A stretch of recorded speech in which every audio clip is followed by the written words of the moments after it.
Hello everyone ਕੀ ਹਾਲ ਚਾਲ ਵਾ ਤੁਹਾਡਾ। ਮੈਂ ਉਮੀਦ ਕਰਦਾ ਕਿ ਤੁਸੀਂ ਸਾਰੇ ਖੈਰੋ ਆਫੀਅਤ ਦੇ ਨਾਲ ਹੋਵੋਗੇ। ਮੈਂ ਆਪਣੇ ਫੇਸਬੁੱਕ ਤੇ YouTube ਚੈਨਲ ਤੋਂ ਤੁਹਾਡੇ ਨਾਲ ਮੁਖਾਤਬ ਹਾਂ। ਅੱਜ ਦੀ ਇਸ ਵੀਡੀਓ ਦੇ ਵਿੱਚ ਮੈਂ ਕਿਹਾ ਚਲੋ ਇਲੈਕਸ਼ਨ ਦੇ ਬਾਰੇ ਕੁਝ ਗੱਲਬਾਤ ਕਰ ਲਈਏ।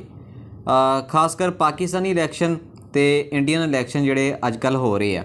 ਸ਼ਾਇਦ ਤੁਹਾਨੂੰ ਇਲਮ ਨਾ ਹੋਵੇ ਕਿ ਇੰਡੀਆ ਦੇ ਵਿੱਚ ਵੀ ਹੁਣ ਇਲੈਕਸ਼ਨ ਹੋ ਰਹੇ ਆ। ਜਿਸ ਤਰ੍ਹਾਂ ਪਾਕਿਸਤਾਨ ਦੇ ਵਿੱਚ ਪਿਛਲੇ ਕੁਝ ਮਹੀਨਿਆਂ ਪਹਿਲੋਂ ਇਲੈਕਸ਼ਨ ਜਿਹੜੇ ਹੋਏ ਸੀ, इसी तरह हुण इंडिया दे विच भी इलैक्शन जारी है।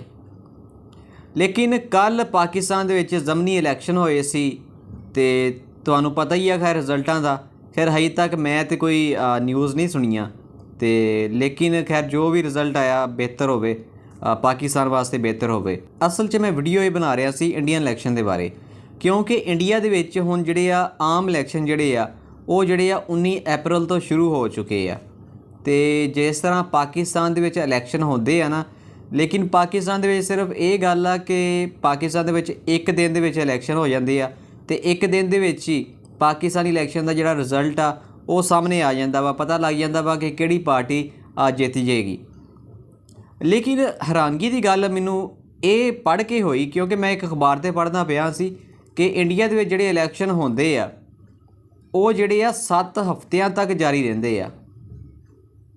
7 हफ्ते तक इंडियन इलैक्शन जारी रहते हैं कि एक दिन बाद कोई रिजल्ट नहीं आ जाता। दरअसल गल ये है कि इंडिया जिहड़ा हैगा वा इन्ना ज़्यादा उहदा रकबा ही इन्ना ज़्यादा वा कि उत्थे इलैक्शन जिहड़े 7 मराहल दे विच कराउणे पैंदे आ कि ये नहीं है कि एक बारी तुसीं ऐलान कीता कि इस तरीक नूं इलैक्शन वा ते अगले दिन तुसीं कहो कि ये जित गया ते वो जित गया। इस तरह नहीं हुंदा इंडिया दे विच। तकरीबन 7 मराहल दे विच इंडियन इलैक्शन जिहड़े हुण 2024 दे विच हो रहे आ वो हुण इस तरह हो रहे हैं। लेकिन हैरानगी की गल यह है कि दुनिया के सब तो महंगे इलैक्शन जिहड़े है ना वो इंडिया दे विच हो रहे हैं। 2024 दे विच जिहड़े ये इलैक्शन हो रहे हैं इहदे विच कहंदे आ कि इन्ना खर्चा आ जाना वा कि ये दुनिया के सब तो महंगे इलैक्शन होने हैं, क्योंकि 41 खरब तो भी ज़्यादा जिहड़े रुपए जिहड़ी आ उहदे ये इलैक्शन होने हैं। इन्ना पैसा जिहड़ा इंडियन गौरमेंट का जिहड़ा लगना वा, इस वजह तो कह रहे हैं लोग कि ये दुनिया के सब तो महंगे इलैक्शन वा। लेकिन बड़ी हैरानगी की गल है कि दुनिया का सब तो जिहड़ा उच्चा पोलिंग स्टेशन है ना वो इंडिया दे विच वा। ये इंडिया नूं एक एजाज़ मिलदा क्योंकि हिमालय के जिहड़े पहाड़ आ ना उहदे उत्ते इंडिया का सब तो उच्चा जिहड़ा पोलिंग स्टेशन आ वो उत्थे वाकिया वा। इस इलैक्शन दे विच क्या ये जा रहा वा कि BJP जिहड़ी हैगी आ उत्थे दी नरेंद्र मोदी की पार्टी जिहड़ी आ, क्या ये जा रहा वा कि ओह ही जितेगी। कुछ सर्वे जिहड़े होए आ उहदे विच भी यही कहा जा रहा वा कि नरेंद्र मोदी की पार्टी जिहड़ी आ भारी अक्सरीयत दे नाल जितेगी। लेकिन तुहानूं मैं दसदा जावां कि नरेंद्र मोदी जिहड़ी आ ये जिहड़ी सरकार आ अगर इस 2024 दे विच भी ये इलैक्शन जित जांदे आ ना तो लगातार तीजी वारी नरेंद्र मोदी ने इंडिया का वज़ीर आज़म बन जाना वा। बड़ी हैरानगी की गल है कि पाकिस्तान का कोई भी वज़ीर आज़म जिहड़ा वा 5 साल की अपनी मुद्दत जिहड़ी आ पूरी नहीं कर सकिया। लेकिन इंडिया दे विच वेख लो कि जवाहर लाल नेहरू तो बाद चों अगर नरेंद्र मोदी ये जिहड़ा इलैक्शन जित जांदा ना तो ये जवाहर लाल नेहरू की तरह ये भी 3 बारी वज़ीर आज़म बन जाना वा। लेकिन जिन्ने भी सर्वे इंडिया दे विच करवाए गए आ उन्हां विच यही कहा गया वा कि जिहड़ा वा नरेंद्र मोदी की पार्टी जिहड़ी आ ओही जितेगी, क्योंकि 2019 दे विच जिहड़े इलैक्शन होए सी ते इंडिया दे विच पार्लीमेंट दीयां जिहड़ियां नशिस्तां हैगियां वा वो 543 आ। लेकिन नरेंद्र मोदी की जिहड़ी पार्टी सी ना उन्हें 2019 दे विच जिहड़े इलैक्शन होए सी उहदे विच 303 सीटां हासिल कीतियां सी ते कुछ इन्हां ने अपने नाल हथादी रला लए सी, जिहदी वजह तो 352 सीटां नरेंद्र मोदी दे कोल हो गईयां ते इस वजह तो नरेंद्र मोदी जिहड़ा सी वो वज़ीर आज़म इंडिया का बन गया सी। लेकिन हुण क्या ये जा रहा वा नरेंद्र मोदी की पार्टी की तरफों कि असी इस दफ़ा कल्ले ही असी 400 नशिस्तां जित लावांगे। तो कोई जिहड़े सर्वे होए आ उन्हां दे विच भी यही कहा जा रहा वा कि नरेंद्र मोदी की जिहड़ी पार्टी है ना ये 400 तो भी ज़्यादा सीटां लाजमी जित लेगी।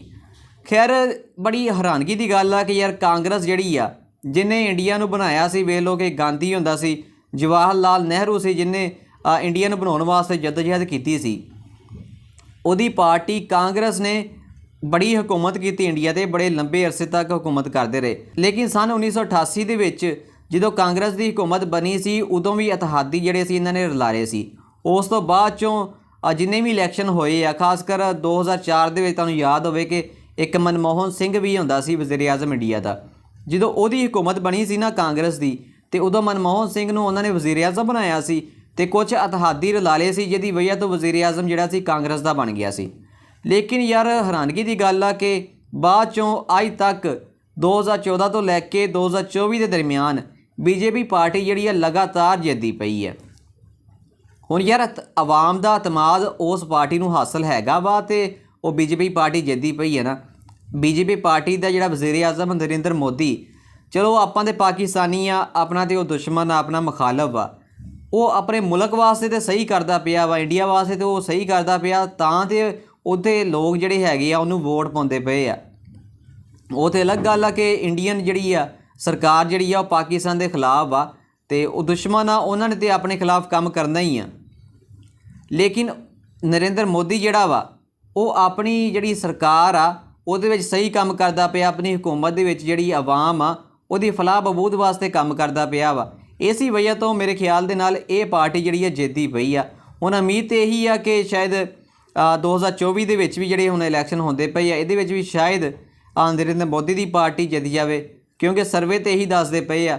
ਲੇਕਿਨ ਯਾਰ ਅਗਰ ਨਰਿੰਦਰ ਮੋਦੀ ਦੀ ਪਾਰਟੀ ਅਗਰ ਜਿੱਤ ਜਾਂਦੀ ਆ ਤੇ ਪਾਕਿਸਤਾਨ ਵਾਸਤੇ ਕੋਈ ਠੀਕ ਨਹੀਂ ਹੋਏਗਾ, ਕਿਉਂਕਿ ਅਗਰ ਨਵੀਂ ਕੋਈ ਸਰਕਾਰ ਆਵੇ, ਕੋਈ ਅਗਰ ਕਾਂਗਰਸ ਜਿੱਤ ਜਾਵੇ ਜਾਂ ਕੋਈ ਹੋਰ ਪਾਰਟੀ ਜਿੱਤ ਜਾਵੇ, ਤੇ ਇਹਦੇ ਵਿੱਚ ਇਹ ਹੋਏਗਾ ਕਿ ਉਹ ਜਿਹੜੀ ਪਾਰਟੀ ਆ ਸ਼ਾਇਦ ਪਾਕਿਸਤਾਨ ਦੇ ਨਾਲ ਤਾਲੁਕਾਤ ਜਿਹੜੇ ਆ ਅੱਛੇ ਰੱਖਣ ਦੀ ਖੁਆਇਸ਼ ਜ਼ਾਹਰ ਕਰੇ। ਲੇਕਿਨ ਨਰਿੰਦਰ ਮੋਦੀ ਨੇ ਤੇ ਹੁਣ ਸਾਫ਼ ਇਨਕਾਰ ਕਰਤਾ ਕਿ ਅਸੀਂ ਪਾਕਿਸਤਾਨ ਦੇ ਨਾਲ ਕੋਈ ਤਾਲੁਕਾਤ ਨਹੀਂ ਰੱਖਣਾ ਚਾਹੁੰਦੇ, ਗੱਲਬਾਤ ਅਸੀਂ ਨਹੀਂ ਕਰਨਾ ਚਾਹੁੰਦੇ।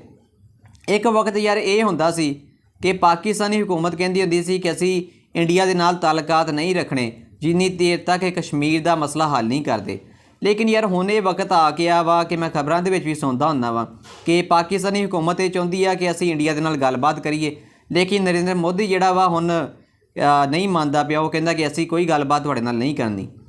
ਖੈਰ ਯਾਰ ਹੁਣ ਵੇਖਦੇ ਹਾਂ ਕਿ ਕੀ ਆਉਣ ਵਾਲੇ ਵਕਤ ਦੇ ਵਿੱਚ ਕੀ ਬਣਦਾ ਵਾ, ਇੰਡੀਆ ਦੇ ਵਿੱਚ ਕਿਹੜਾ ਹੁਣ ਨਵਾਂ ਵਜ਼ੀਰ ਆਜ਼ਮ ਬਣਦਾ ਵਾ। ਖੈਰ ਤੁਸੀਂ ਇਸ ਬਾਰੇ ਕੀ ਰਾਏ ਰੱਖਦੇ ਆ? ਤੁਹਾਨੂੰ ਕੀ ਲੱਗਦਾ ਵਾ ਕਿ ਨਰਿੰਦਰ ਮੋਦੀ ਜਿਹੜਾ ਵਾ ਇਹ ਤੀਸਰੀ ਵਾਰੀ ਇੰਡੀਆ ਦਾ ਪ੍ਰਾਈਮ ਮਿਨਿਸਟਰ ਬਣ ਜਾਏਗਾ ਜਾਂ ਨਹੀਂ? ਖੈਰ ਇਸ ਸਵਾਲ ਦਾ ਜਵਾਬ ਨਾ ਤੁਸੀਂ ਮੈਨੂੰ ਕਮੈਂਟਾਂ ਦੀ ਸੂਰਤ 'ਤੇ ਦੇ ਸਕਦੇ ਆ।